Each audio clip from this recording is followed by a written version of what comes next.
रीवा में महाराजा रघुराज सिंह के यहाँ पहली बार हुई। किला में महाराजा रघुराज सिंह रहे होंगे तब कथा हुई हो या ना हुई हो, बाद में मुझे पता चला कि वहां कथा कभी नहीं हुई थी। पहली बार मेरी कथा हुई किला के अंदर। जिस दिन कथा प्रारंभ होनी थी इतना तेज तूफान आया कि हनुमान चालीसा का पाठ बस हो पाया था कि पंडाल उड़ गया। बहुत बड़ा पंडाल था। तूफान आया, पानी गिरा।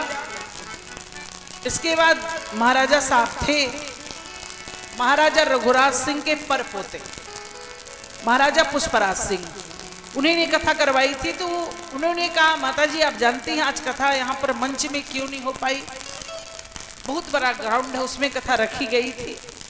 उन्होंने कहा नहीं, मुझे तो नहीं मालूम है। तो उन्होंने कहा महाराजा रघुराज सिंह ने इच्छा कभी जाहिर की थी कि जहां पर उनका बैठक था वहां पर राम कथा हो, लेकिन किन्हीं कारणोंवश कथा नहीं हो पाई थी। सो आज उनकी इच्छा की पूर्ति हो रही, उनकी बैठक में कथा हो रही। तो मुझे वही बात याद आ रही है कि हो सकता है परम आदरणीय परम सम्माननीय स्वर्गवासी दीनानाथ जी की बड़ी इच्छा रही हो कि काश कभी मेरे दरवाजे में कथा हो, इसलिए आज कथा यहां पर हो रही है।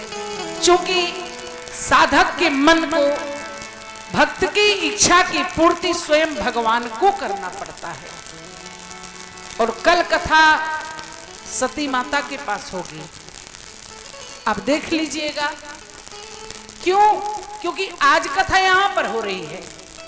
शुरू से हो सकती थी, लेकिन सोचा कि पूरा गांव ईश्वर जी अकेले कथा यहां पर करा सकते हैं, सुधीर विवेक, कोई दिक्कत नहीं थी। लेकिन नहीं, इनकी इच्छा थी कि चाहे 2 रुपया दे, चाहे 2000 दे, लेकिन गांव वालों का आशीर्वाद मेरे साथ होना चाहिए, सहयोग होना चाहिए। मेरे परिवार हैं, मेरे गांव के लोग हैं। क्योंकि गांव को एकता सूत्र में बांधने का कार्य अगर कोई करता है तो भगवान की कथा ही करता है। इसलिए अगर भगवान की कथा में हम एक नहीं हुए तो पार्टी में होंगे, बोलिए नौटंकी में होंगे, जहां फूटे फूट दिखाया जाता है।